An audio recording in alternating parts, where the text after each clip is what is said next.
हरिओम तत्सत। इस जन्म कुंडली विश्लेषण को देखने से पहले जन्म कुंडली कैसे देखते हैं वह वीडियो देखना आपको आवश्यक है। आपको जो कुंडली बनाकर भेजी गई है उसमें संपूर्ण फलादेश उपाय विस्तार से लिखे गए हैं एवं बताए गए हैं। यह आपको समझाने के लिए एक छोटा सा वीडियो बनाया जा रहा है। यह मकर लग्न की कुंडली है जिसके स्वामी शनि होते हैं। सबसे पहले सूर्य से फलादेश स्टार्ट करते हैं। सूर्य जो है इस कुंडली में अष्टम भाव के स्वामी है।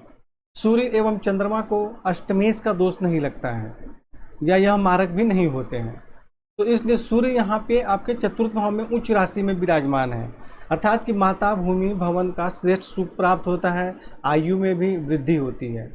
परंतु यहाँ सूर्य पर शनि की दृष्टि है। देखिए, सूर्य अकेले थे तो इनका फलादेश था माता जमीन जायदाद प्रॉपर्टी स्वास्थ्य आयु में सफलता प्राप्त होगी, वृद्धि होगी, अच्छा सुख मिलेगा।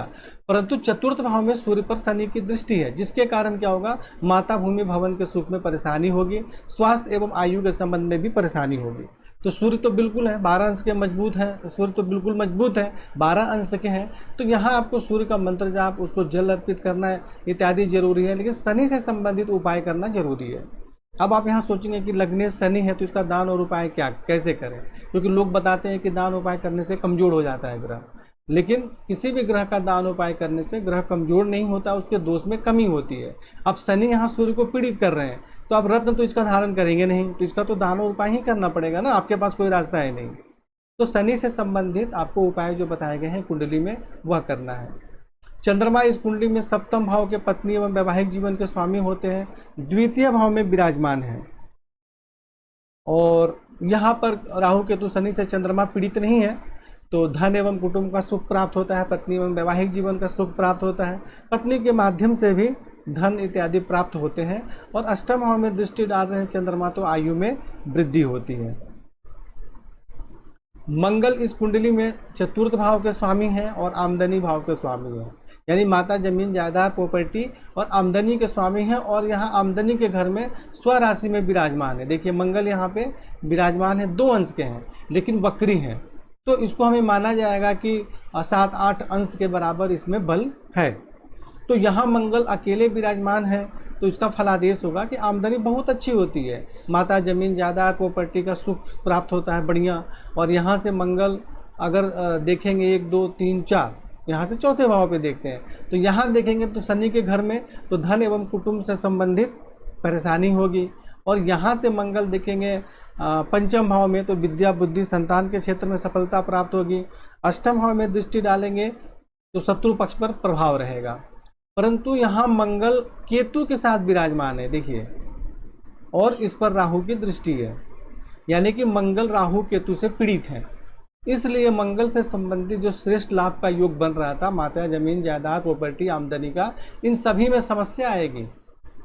तो इसलिए यहाँ आपको मंगल का मंत्र जाप करना है, राहु केतु का दान एवं उपाय करना है। यदि राहु केतु यहाँ नहीं होते, मंगल को पीड़ित नहीं करते, तो माता जमीन जायदाद प्रॉपर्टी आमदनी का बहुत शानदार योग बनता है। लेकिन इन दोनों के पीड़ित करने के कारण से आमदनी में माता भूमि भवन के सुख में परेशानी के योग बनते हैं। जब भी मंगल का समय आएगा या राहु केतु का समय आएगा जो उसको पीड़ित कर रहे हैं, तो उस पीरियड में यह समस्या सबसे ज़्यादा होगी। तो बुध के विषय में चर्चा करते हैं तो बुध इस कुंडली में भाग्य भाव के स्वामी है, रोग एवं शत्रु के स्वामी है, चतुर्थ भाव में विराजमान है सूर्य के साथ। तो यहाँ सूर्य जो है 12 अंश के हैं, बुध 6 अंश के हैं, तो इन दोनों में 12 अंश के अंतर होते हैं तब अस्त नहीं माना जाता है। परंतु 6 अंश होकर भी यह वक्री हैं, तो इसलिए यहाँ पे अस्त का उतना ज़्यादा प्रभाव नहीं होगा। तो चतुर्थ भाव में विराजमान होने के कारण कुछ कठिनाइयों के साथ माता भूमि भवन का सुख प्राप्त होता है, शत्रु पक्ष पर प्रभाव भी रहता है और भाग्य की उन्नति होती है, धर्म का पालन करते हैं, उच्च शिक्षा प्राप्त होती है। दसम भाव में दृष्टि के कारण पिता राज एवं रोजगार के क्षेत्र में सुख सम्मान एवं सफलता प्राप्त होती है। यानी बुध आपको भले ही षष्ठे से रोग के स्वामी है, लेकिन यहाँ भाग्य के भी स्वामी है, नवम भाव के भी स्वामी है, इसलिए यहाँ कोई विशेष आपको परेशानी नहीं कर रहे हैं फलादेश के अनुसार भी। तो बुध का आपको मंत्र जाप करना चाहिए और भी कुछ उपाय बताए गए हैं वह भी उपाय करना चाहिए, ताकि अकारक का भी कुछ दोष उसमें न लगे। और रोजगार के लिए भी अच्छे हैं, ऐसे व्यक्ति बुध से संबंधित भी रोजगार करे तो सफलता प्राप्त होती है। गुरु के विषय में चर्चा करते हैं तो गुरु इस कुंडली में अकारक होते हैं, क्योंकि व्यवेश होते हैं और तृतीय भाव के स्वामी होते हैं, और गुरु खुद के घर में बैठे हुए हैं। मतलब अगर गुरु स्वास्थ्य लग्नेश या लग्न पर दृष्टि डालें तो स्वास्थ्य के लिए अकारक होते हैं, वरना ऐसे कोई ज़्यादा परेशानी नहीं करते हैं। तो गुरु यहाँ द्वादश भाव में स्व राशि में विराजमान है, तो बाहरी स्थानों के संपर्क से जीवन में सफलता प्राप्त होती है, सहयोग प्राप्त होता है। और ऐसे व्यक्ति, गुरु एक शुभ ग्रह है और यह किसी ग्रह से पीड़ित नहीं है, तो शुभ कार्य के लिए खर्च करते हैं, मतलब फालतू फिजूल खर्च नहीं होता है। यहाँ से गुरु चतुर्थ भाव में देख रहे हैं तो कुछ कठिनाइयों के साथ माता भूमि भवन का सुख भी प्राप्त होता है। कारक है लेकिन कोई ज़्यादा परेशानी नहीं करेंगे।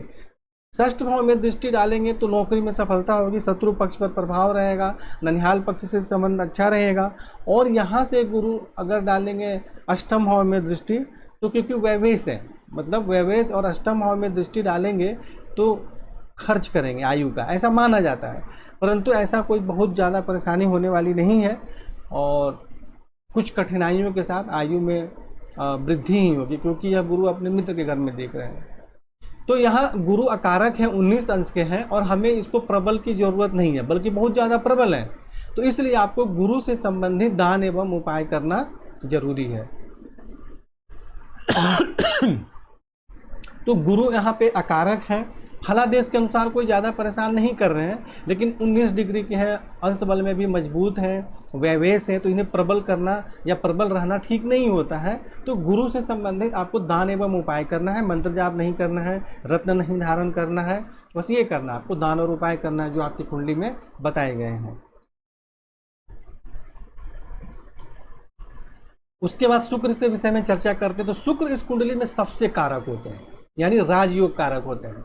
दसम भाव के स्वामी होते हैं और पंचम भाव के स्वामी होते हैं, और राजयोग कारक ग्रह होते हैं, सबसे श्रेष्ठ लाभ देने वाले होते हैं। और शुक्र इस कुंडली में उच्च राशि में तृतीय भाव में विराजमान है। तो क्या होगा कि पराक्रम में वृद्धि होगी, भाई बहन का सुख होगा, प्राप्त होगा, और विद्या बुद्धि संतान का श्रेष्ठ सुख प्राप्त होता है। पिता राज्य रोजगार के क्षेत्र में भी सुख सम्मान एवं सफलता प्राप्त होती है। यदि जॉब करते हैं तो अच्छा पोस्ट मिलता है, पद मिलता है। और यहाँ से शुक्र जो है नवम भाव में दृष्टि डालेंगे तो भाग्य की उन्नति होती है। यानी शुक्र आपके बहुत ही अच्छे जगह पर विराजमान है, जहाँ से कि विद्या बुद्धि संतान रोजगार के क्षेत्र में बहुत अच्छी सफलता दे रहे हैं। परंतु उच्च राशि में विराजमान होने के हो तो गए, परंतु इसका अंश बल भी तो हम देखेंगे ना, सिर्फ स्थान बल थोड़ी देखेंगे। स्थान बल मतलब उच्च राशि में है, तो स्थान बल में तो मजबूत है क्योंकि उच्च राशि में विराजमान हो गए, परंतु अंश बल में तो कमजोर हैं। तो इसलिए यहाँ पे आपको शुक्र का रत्न धारण करना आपको आवश्यक है।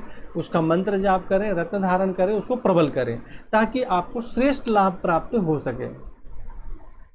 शनि के विषय में चर्चा करते हैं। तो शनि इस कुंडली में लग्नेश है, द्वितीय भाव के स्वामी है, और लग्नेश तो मुख्य होते हैं। और शनि यहाँ देखिए आपके दसम भाव में उच्च राशि में विराजमान है, तो यहाँ के लिए तो बहुत अच्छा है। शनि यहाँ उच्च राशि में विराजमान है तो पिता राज्य रोजगार के क्षेत्र में सुख सम्मान एवं सफलता प्राप्त होती है। शारीरिक स्वास्थ्य सौंदर्य सम्मान प्रतिष्ठा में वृद्धि होती है। धन एवं कुटुंब का भी श्रेष्ठ सुख प्राप्त होता है। यहाँ से गुरु द्वादश भाव में दृष्टि डाल रहे हैं तो बाहरी स्थानों के संपर्क से सहयोग प्राप्त होता है। लेकिन यही शनि जब मंगल के घर में सूर्य पर दृष्टि डालेंगे तो माता भूमि भवन स्वास्थ्य आयु के संबंध में परेशानी होती है। और यहाँ से शनि जब सप्तम भाव में दृष्टि डालेंगे तो पत्नी एवं वैवाहिक जीवन के सुख में दैनिक रोजगार में कठिनाई एवं परेशानियों का सामना करना पड़ता है। तो इस प्रकार आपने देखा कि शनि लग्नेश है तो पिता राज्य रोजगार शारीरिक स्वास्थ्य सौंदर्य धन कुटुंब के लिए तो ठीक है, परंतु माता भूमि भवन स्वास्थ्य आयु पत्नी वैवाहिक जीवन के लिए परेशानी का योग बना रहे हैं। तो कोई भी ग्रह लाभ और हानि दोनों देते हैं, इस पर ध्यान देना जरूरी है। और कुंडली में यदि कोई ग्रह लग्नेश हो या कारक हो तो वह भी परेशानी कर सकते हैं। तो यहाँ आपको शनि से संबंधित जो उपाय आपके कुंडली में बताए गए हैं वह करना आपको बहुत ज़्यादा जरूरी है। राहु के विषय में चर्चा करते हैं। तो राहु पंचम भाव में देखिए विराजमान है, तो विद्या बुद्धि संतान के क्षेत्र में सफलता प्राप्त होती है। नौवें भाव में दृष्टि डालते हैं तो भाग्य की विशेष उन्नति होती है। लेकिन यहाँ से राहु जब एकादश भाव में मंगल पर दृष्टि डालेंगे तो माता भूमि भवन एवं आमदनी के क्षेत्र में कठिनाई एवं परेशानियों का सामना होने लग जाता है। यहाँ से राहु लग्न में दृष्टि डालेंगे तो शारीरिक स्वास्थ्य, सौंदर्य, जीवन की उन्नति में कठिनाई एवं परेशानी होती है। तो इस प्रकार आपने देखा कि इस दो जगह तो राहु अच्छा फल दे रहे हैं, लेकिन मंगल पे और लग्न पे दृष्टि डालकर बहुत ज़्यादा परेशानी का योग बना रहे हैं और आमदनी से संबंधित भी बहुत परेशानी का योग बना रहे हैं। तो राहु से संबंधित आपको दान और उपाय करना है, इसका रत्न गलती से भी आपको धारण नहीं करना है। केतु के बारे में चर्चा करते हो तो केतु मंगल के साथ विराजमान है, तो यह भी आमदनी प्राप्त करने में कठिनाइयों का सामना करना पड़ता है, आमदनी प्राप्त करने में परेशानी होती है। और कई बार ऐसे योग में अचानक लाभ प्राप्त होता है तो अचानक बहुत बड़ा नुकसान भी हो जाता है, इसलिए आपको किसी भी प्रकार के अचानक लाभ प्राप्त करने वाले चीज़ों से आपको सावधान रहना है और सतर्क रहना है। तो केतु यहाँ मंगल के साथ विराजमान है तो आमदनी प्राप्त करने में कठिनाइयों का सामना करना पड़ता है। और तृतीय भाव में दृष्टि डाल रहे हैं तो पराक्रम में वृद्धि होती है, भाई बहन का सुख प्राप्त होता है। पंचम भाव में दृष्टि डालेंगे तो कुछ कठिनाइयों के साथ विद्या बुद्धि संतान का सुख प्राप्त होता है। लेकिन राहु यदि केतु यदि सप्तम भाव में दृष्टि डालेंगे तो पत्नी एवं वैवाहिक जीवन के सुख में कठिनाई एवं परेशानियों का सामना करना पड़ता है और आपको यूरिन से संबंधित, मूत्रेंद्रिय से संबंधित बीमारी भी होने की संभावना रहती है। तो राहु केतु से संबंधित आपको दान एवं उपाय करना है और इसका मंत्र जाप नहीं करना है राहु केतु का, ना ही इसका रत्न धारण करना है। तो इस प्रकार आप समझ गए होंगे और आपकी कुंडली में विस्तार से सारे फलादेश और उपाय बताए गए हैं। तो अपनी कुंडली को देखकर और इस वीडियो को देखकर आप समझने का प्रयास करें और उपाय करें। नहीं समझ में आती है तो फ़ोन करके आप चर्चा करें। हरि ओम तत्सत।